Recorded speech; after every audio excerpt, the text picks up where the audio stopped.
7 years after the Twin Towers fell, the first steel beam of the World Trade Center Memorial is now in place. We want to make sure the memorial is complete by the 10th anniversary.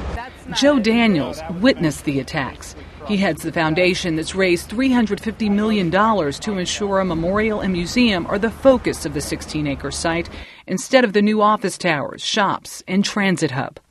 Those are all important, but it needs a beating emotional heart. And I think having the memorial on the 8 acres in the middle of all that is really going to be a powerful lift. It will include a tree-filled plaza with 2 pools marking the footprints of the towers.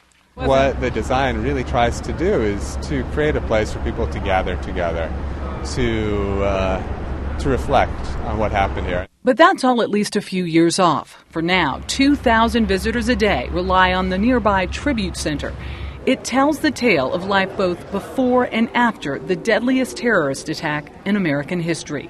A piece of a plane, a firefighter's jacket, the faces of the victims.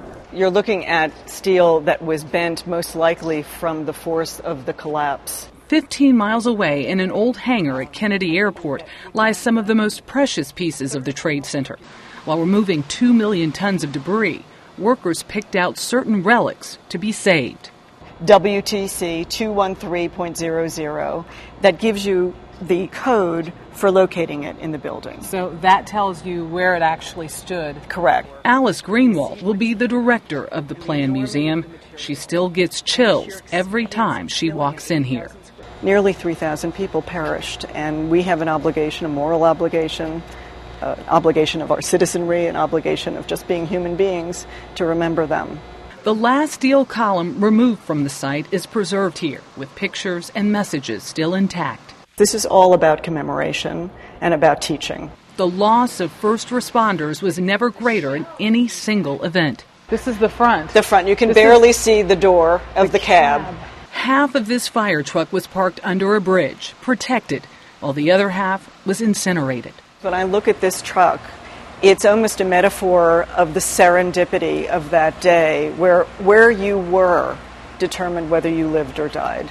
A chef from the restaurant atop the Trade Center lived because he was picking up prescription glasses from a shop in the underground concourse when the first plane hit. Patricia Fagan wasn't so lucky. Her office was above the impact zone. Months later, her pocketbook was found, complete with her favorite pink lipstick.